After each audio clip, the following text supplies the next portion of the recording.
एक ज़माने एक अरसे से हमारी इबादत गाहों और मस्जिदों को गिराया जा रहा है। पिछले 2 हफ्ते पहले एक दिन में 12 मस्जिदें जोधपुर में गिरा दी गई। आपको ये लगता होगा कि इससे हिम्मतें कम होती हैं, लेकिन चाहे हिंदू हो, चाहे मुस्लिम, चाहे क्रिश्चियन हो, चाहे सिख, आपको नहीं पता कि जब किसी के मजहब पर मुसीबत आती है ना, तो इसका एक उल्टा रिजल्ट देखने को मिलता है। लोगों के ईमान और मजबूत हो जाते हैं, जिन्हें मजहब से कोई लेना देना नहीं, वो भी मजहब के करीब हो जाते। लेकिन आज हम आपसे एक बहुत बड़ी गुजारिश लेकर आए, खासकर उन महिलाओं से, बच्चियों से जो किसी भी समाज, किसी भी रिलीजन की हो। हमें चिट्ठे लिखकर एक यूनिवर्सिटी को बचाना। इसलिए बचाना है क्योंकि दोबारा किसी गांव के आंगन में, किसी देहात के करीब एक सस्ती यूनिवर्सिटी जिसकी फीस बाकी कमर्शियल शॉपिंग मॉल वाली यूनिवर्सिटियों से बेहद कम हो, उसे तोड़ने के लिए प्रशासन मन बना चुका है, हुक्म जारी कर दिए गए हैं। इसलिए हमें अपनी राष्ट्रपति महोदया को,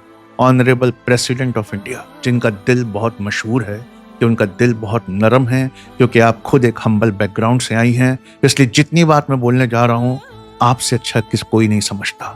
हमें उनको एक चिट्ठी लिखनी है सेव अली जौहर यूनिवर्सिटी कैंपेन के चलते। रामपुर, जिसको मशहूर किया गया था कचरे के ढेर के लिए, कभी वो इल्म का गहवारा हुआ करता था, जिसे बदनाम किया गया चाकू बनाने के लिए फिल्म इंडस्ट्री ने किया। दोबारा उस रामपुर के हाथ में, चाहे हिंदू हो चाहे मुसलमान, जो आर्थिक तरह से पिछड़े हैं, इकोनॉमिकली बैकवर्ड एरिया से, उनके हाथों में कलम पकड़ाने की कोशिश है ये जौहर अली यूनिवर्सिटी।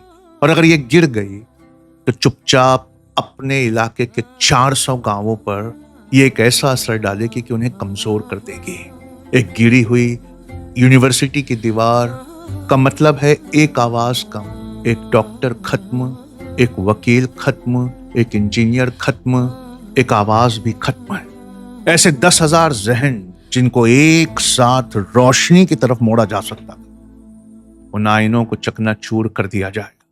इल्म की रोशनी जो उन आईनों को चमका सकती थी, जो इस हिस्से को इनोवेशन और R&D के लिए, आपको शायद पता ना हो, रामपुर के मोहम्मद अली जौहर यूनिवर्सिटी को बनाने वाले से मैं कभी नहीं मिला, ना कभी फोन पे बात हुई है, ना कभी सामना हुआ, लेकिन तारीफ सुनी है कि वहाँ की लेबोरेटरीज जो हैं वो IIT के टक्कर की लेबोरेटरीज हैं। वहाँ की जो बिल्डिंग्स हैं वो US के सीनेट, कांग्रेस और प्रेसिडेंट हाउस को टक्कर देती हैं। वहाँ की जो लाइब्रेरी है वो ग्रीस और एथेंस की ऐतिहासिक इमारतों को टक्कर देती है। आप कह रहे हैं कि साहब टाउन प्लानिंग के नियमों के खिलाफ है।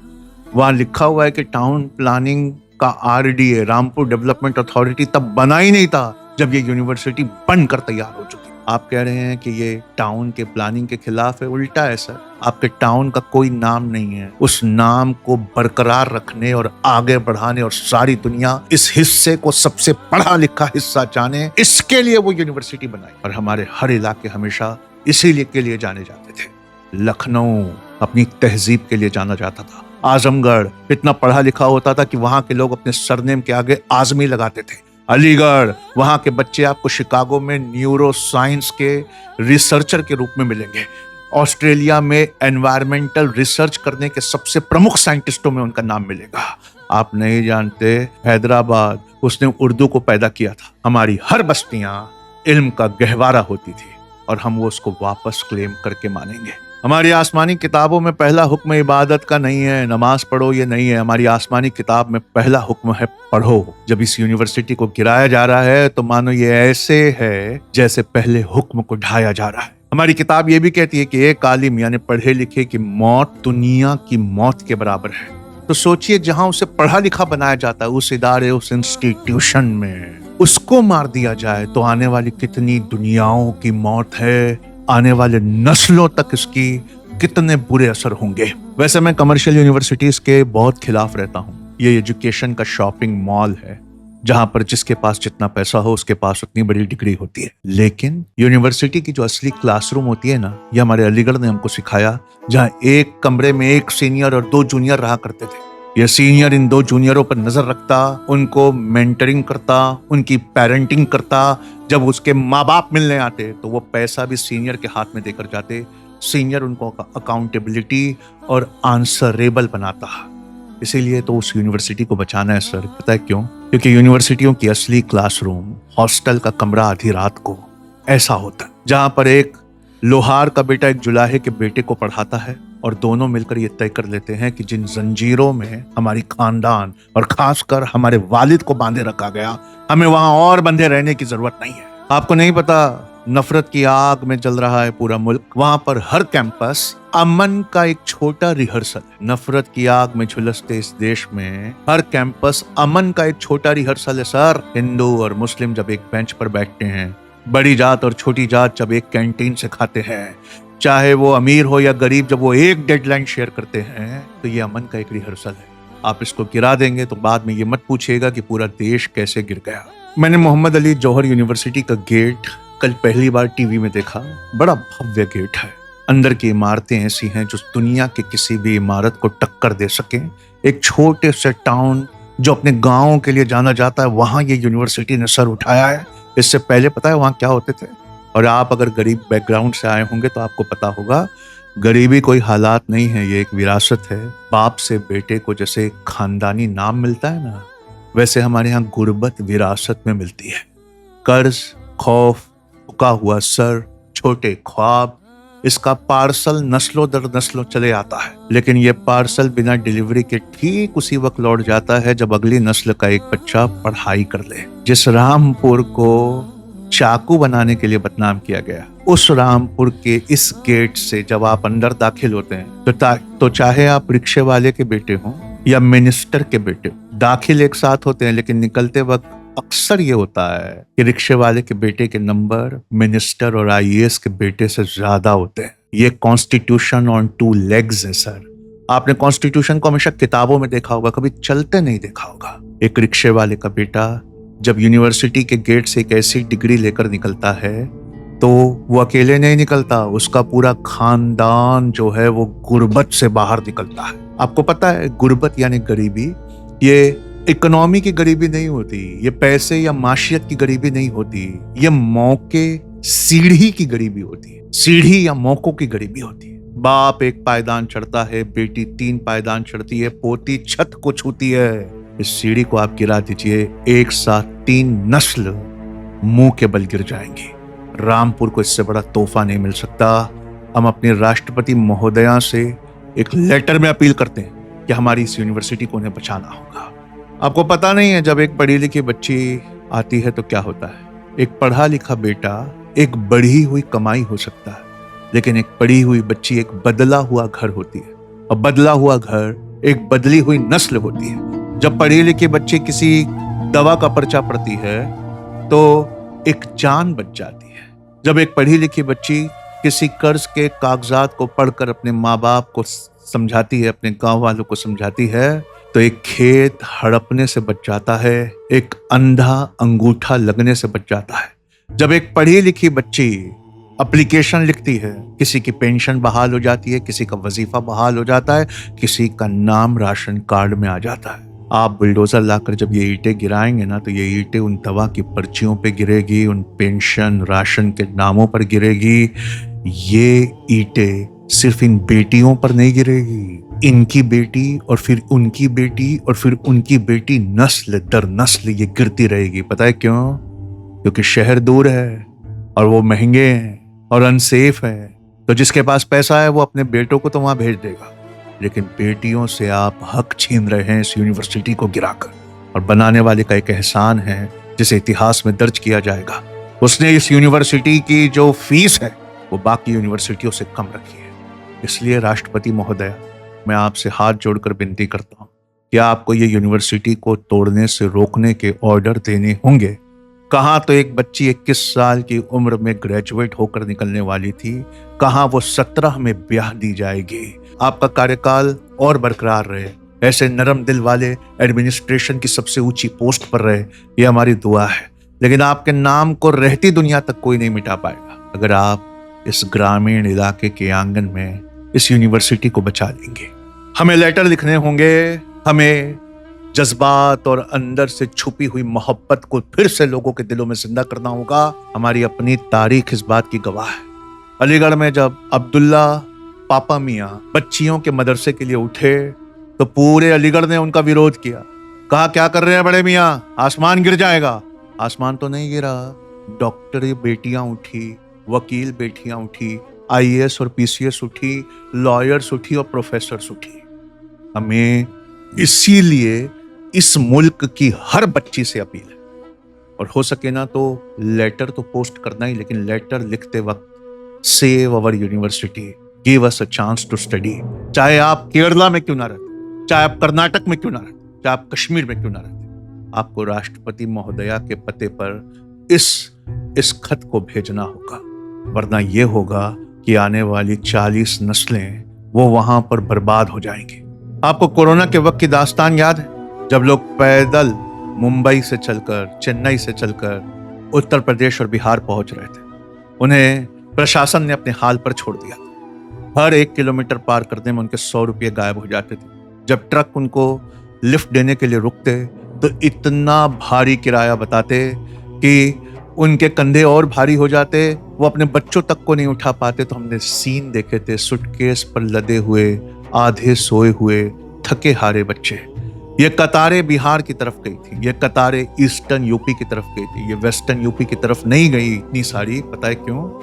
क्योंकि वहां पर अभी भी इल्म की कीमत है, और हमें इस इल्म की कीमत को ईस्टर्न यूपी हो, चाहे बिहार हो, चाहे कोई भी इलाका हो, मैं आपसे अपील करता हूं, ऐ शादी घरों पे खर्चा करने वालों, मैं आपसे अपील करता हूं, हर साल उम्रा पे उम्रा करने वालों, जहां मुसलमानों की आबादी वहां इंस्टीट्यूशन खोलो, ताकि ये इल्म का सिलसिला मोतियों की तरह धागे में पिरो रखे। याद रखिए, बगदाद और नालंदा उसकी रोशनी एक रात में बुझा दी गई थी, लेकिन उसकी रोशनी फिर अगले 800 साल वापस नहीं लौटी। क्लासरूम नहीं छीने जा रहे साहब, अपनी जाती दुश्मनी के चलते माइनॉरिटीज के बच्चों से कहा जा रहा है कि इस मुल्क में तुम्हारे ख्वाबों का कोई पता नहीं है। पता है क्यों? क्योंकि गरीब कौम के बच्चों को पंक्चर वाला कहना और उन्हें रिक्शे वाला कहना, उसमें जो लुत्फ है। तो मैं अपने हिंदू भाई बहनों से कहना चाहता हूं, कभी किसी गुजरती ट्रेन से देखना प्लेटफॉर्म पर अपने बाजू का तकिया बनाए लेटा हुआ एक बच्चा जो इतना डरा हुआ है, और उसकी इकोनॉमिक हालत इतनी कमजोर होती है कि वो अपनी चप्पल को अपने सिरहाने रख लेता इस डर से कि कोई चोरी ना कर ले। वो बच्चा वहां लेटा है इस वजह से क्योंकि पिछले 1 साल में 1,19,000 स्कूलों को, सरकारी स्कूलों को बंद किया गया है। वो बच्चा लेटा है वहां इसलिए क्योंकि अमीरों की यूनिवर्सिटी ने कभी अपने दरवाजे उसके लिए नहीं खोले, और अब के बाद एक इस वजह से भी वो वहां लेटा होगा क्योंकि किसी ने जब उसको यूनिवर्सिटी खोल कर देखनी चाहिए तो एक डेवलपमेंट अथॉरिटी ने नक्शा पास करने की दुहाई देकर उसे गिरा दिया। आपको मालूम है, किसी भी गांव से पूछिएगा, उसे कभी कुछ नहीं मिला। उसे मिला ही तब है जब उस गांव ने अपने एक बच्चे को यूनिवर्सिटी भेजा, और वहां जाकर वो अपने परिवार के साथ सेटल नहीं हुआ बल्कि गांव वापस आया। जब डॉक्टर लौटा तो गांव को इलाज मिला, जब उस्ताद लौटा तो गांव को स्कूल मिले, जब इंजीनियर लौटा तो गांव को रोशनी मिली। मुल्क तब बनते हैं जब गरीब के बच्चे शहर की यूनिवर्सिटियों में पढ़कर गांव लौटते हैं। बनाने वाले को हजार सलाम, जिसने गांव में, टाउन में इतनी बड़ी यूनिवर्सिटी बनाई। आप सोचिए कि वहां से निकलने वाले बच्चे अगर वाकई मेरिटोरियस निकले तो क्या होगा। वरना ये होगा कि हमारे बच्चों को, हमको लगता है कि वो शहर जा रहे हैं, वो शहर नहीं जाते, वो शहर के फुटपाथ पर जाते। आपको ऐसा लगता होगा ना कि हमारे बच्चे दिल्ली और मुंबई जाते हैं, नहीं, वो दिल्ली के फुटपाथ पर और मुंबई की प्लास्टिक शीट की झोपड़ी के नीचे जाते हैं। आपको ऐसा लगता होगा ना कि एक यूनिवर्सिटी टूट जाएगी तो क्या होगा। आने वाले दिनों में गुड़गांव के 25वें माले पर एक मेम साहब की बेटी बैठकर किताब पढ़ती होगी, और इसी गांव, ये 40 से 400 गांव जिसके बीच में ये यूनिवर्सिटी लोकेटेड है, वहां की बच्चियां वहां झाड़ू पोछा करती होगी। आपको पता है ये बात? एक कमरा, 2 बच्चियां, एक के हाथ में किताब, दूसरी के हाथ में झाड़ू। ये सिर्फ इस वजह से होगा क्योंकि प्रशासन ने टाउन प्लानिंग की दुहाई देकर दुनिया की सबसे खूबसूरत यूनिवर्सिटियों में जिसे गिना जाएगा, जो ग्रीस और एथेंस से इंस्पायर्ड है, जिसकी लाइब्रेरी और ऑडिटोरियम कांग्रेस और सीनेट को शर्मसार कर दे, उसे प्रशासन तोड़ देगा। यूनिवर्सिटी नहीं होती। इसलिए हम अपनी राष्ट्रपति महोदया से रिक्वेस्ट कर रहे हैं इसको रोकने की, और हम लेटर लिखेंगे। यूनिवर्सिटी नहीं होती। ये 2 बच्चियों के बीच में जो असमानता है, जो फासला है, उसके मिटाने को कहते हैं यूनिवर्सिटी। होटल पे होटल खोलने वालों, मैकेनिक पे मैकेनिक बनने वालों, निकलो अपने घरों से। मैं ये नहीं कह रहा तुम निकलोगे एक बस में आग लगेगी, फिर दुनिया एक गिरती हुई यूनिवर्सिटी की नहीं, एक जलती हुई बस की बात करेगी। वैसे भी कुछ लोग, चाहे हिंदू हो चाहे मुसलमान, अभी जंतर मंतर पर हम सबके बच्चों के हक के लिए लड़ रहे हैं। तुम्हें घर बैठे बैठे ये लेटर लिखना है। याद रखना, एक गरीब को रोटी दोगे, भूखे को रोटी दोगे तो उसका एक वक्त पेट भरेगा, और एक भूखे को तालीम दोगे तो वो जिंदगी भर मुल्क का पेट भरता रहेगा। काश कि ये डायलॉग बहुत सही होता, लेकिन हमने देखा है कि अमीरों के बच्चे अपने पैसे के दम पर बाहर चले जाते, वहां बड़ी बड़ी यूनिवर्सिटियों की खाक छान कर वापस आते हैं और इनोवेशन और रिसर्च की जगह घर जल्दी सामान पहुंचाने के डिलीवरी प्लेटफॉर्म्स खोलते हैं। उन डिलीवरी प्लेटफॉर्म्स पे वो हमारे बच्चों को डिलीवरी बॉय की तरह रखते हैं, और क्योंकि ये बड़ी यूनिवर्सिटियों से पढ़कर आए हैं इसलिए ये थोड़ा सा ग्रामर के साथ खेलना जानते हैं। डिलीवरी बॉय की उपाधि से हमें बुरा ना लगे, हमें ये ना समझ में आ जाए कि डिलीवरी बॉय ये आखिरी मुकाम है, इसमें हम कुछ भी कर लें, इसमें कोई प्रमोशन नहीं, इसलिए वो हमें डिलीवरी पार्टनर कहकर बुलाते हैं। अगर इतना इनोवेशन और R&D था ना, बाहर से इतना ही अपने बाप के पैसों के दम पर पढ़कर आए थे, तो यहाँ पर कुछ क्यों नहीं AI में ऐसा करके दिखा दिया जैसे चाइना कर रहा है, हर बात में अमेरिका को टक्कर दे रहा है। याद रखिए, बेतालीम गरीब बच्चा वो सवाल है जो पूरी दुनिया की आंखें आपसे हमेशा पूछती रहेंगी, चाहे अब आपका बेटा कनाडा सेटल हो चाहे अमेरिका सेटल हो, हर जगह उसके खिलाफ ठीक वैसा ही माहौल कर दिया गया है जैसा माहौल यहाँ पर माइनॉरिटीज के खिलाफ कर दिया गया। वहां वो नफरतों का सामना कर रहे हैं, यहाँ हम नफरतों का सामना कर रहे हैं। यहाँ तो हमें मार्केट से हमारी दुकानों तक को जला दिया जाता है, हमें प्राइवेट इंस्टीट्यूशंस में नौकरियों से भी निकाल दिया जाता है। इसलिए हमें यूनिवर्सिटी चाहिए, क्योंकि तालीम याफ्ता बच्चा वो जवाब है जो अमीरों को पसंद नहीं। याद रखिए और समझिए, वो क्लासरूम्स नहीं गिरा रहे हैं, वो क्लिनिक्स गिरा रहे हैं जो कभी खुलते, वो इन्वेंशंस गिरा रहे हैं जो कभी होती, वो पुल गिरा रहे हैं जो कभी बनते। गांव का किसान, क्योंकि मैं एक किसान परिवार से आता हूं, एक सच जानता है जो कभी एक मिनिस्टर समझ नहीं सकता, और वो ये है कि अपने बीज को नहीं खाया जाता, चाहे सूखा पड़े चाहे अकाल पड़े, क्योंकि ये बीज कल का वादा है। आपकी जाती दुश्मनी में आंखें इतनी अंधी कैसे हो गई कि आप एक पूरा बीज ही निकल रहे हैं। आप सोचिए, जिस दिन भी आप इस बड़ी बड़ी रियासत के सबसे बड़े पद से हटेंगे तो आपके इतिहास में क्या लिखा जाए? आपने इस रियासत को, इस स्टेट को तालीम दी कि तालीम के इदारों को मिट्टी में मिला दिया? शहर जो है ना, वो कभी गांव वालों को बुलाता नहीं, उसे माइग्रेशन या हिजरत मत कहिए, उसे उखाड़ना कहते हैं। यहाँ से उखाड़ा जाता है, फिर वो कहीं नहीं बसता। आपको यहाँ लग रहा है कि पुराने दिनों की बात है जब कुओं पे पहरे हुआ करते थे? ऐसी बहुत सारी गेटेड सोसाइटीज और शॉपिंग मॉल्स हैं जहां अंदर आने पर पहरे हैं। आप जब इस यूनिवर्सिटी को तोड़ देंगे ना, तो मुसलमान क्या हिंदू, क्या सिख, क्या आदिवासी, क्या गांव के गरीब जिनका कोई मजहब नहीं होता सिवाय एक वक्त की रोटी के, उन सब से अंदर जाने की परमिशन आप छीन लेंगे। मेरी अगली बात समझने के लिए आपको नस्लों का इल्म चाहिए। देखिए, तहजीब तब जन्म लेती है जब गांव और शहर एक दूसरे को पालते हैं। आपने कभी नहीं देखा होगा कि गांव शहर बसों में, रेलों में अपने बच्चों को नहीं भेजता। वो दूध, अनाज, सिपाही, बेटे सब कुछ भेजता। बदले में पहली बार शहर की बारी थी गांव को कुछ देने की। वो शहर का कर्ज था जो उसको गांव की अदायगी करनी थी। आपने उस कर्ज को ही ढहा दिया साहब। आपने अदायगी रख ली और उस कर्ज को ही ढगा दिया। और रामपुर के आसपास के लोगों, अगर तुम इस बात पर खुश हो कि ये मुसलमानों की यूनिवर्सिटी थी जिसे गिरा दिया जाना बहुत जरूरी है, तो आप नहीं जानते, कभी लेबर चौक पर सवेरे 6 बजे खड़े मर्दों की कतार देखना, अपने हाथ में अपना हथौड़ा समेटे। वो बहुत ही अर्ज भरी निगाहों से ठेकेदार को देखते हैं कि वो उन पर उंगली रखते हैं जैसे मवेशी की मंडियों पे मवेशियों पर उंगली रखी जाती है। उनका चेहरा गौर से देखना जो लेबर चौक पर खड़े। जब वो पैदा हुए थे तो उनके घर भी खुशियां बटी थी, थाली बजी थी, माँ की आंखें चमकी थी। बाप ने कहा था ये मेरा बेटा है, बड़ा होकर कुछ बनेगा। फिर उनके इलाके में एक स्कूल बंद हुआ, कॉलेज बहुत दूर हुए, यूनिवर्सिटियां महंगी हुई, और जिसकी यूनिवर्सिटी बनी उसे टाउन प्लानिंग के नाम पर ही गिरा दिया गया। गांव में कोई बेटा राम कृष्ण चचा का पोता होता है, कोई करीम चाचा का लड़का होता है, पूरा गांव मिलकर उसको पालता है। जब आप उसको शहर भेजते हैं तो शहर की झुग्गी में वो किसी का बेटा नहीं। सुन लेना उसका नाम कैसे बदल जाता है। ओए छोटू जल्दी कर, ये उसके नाम होते हैं साहब।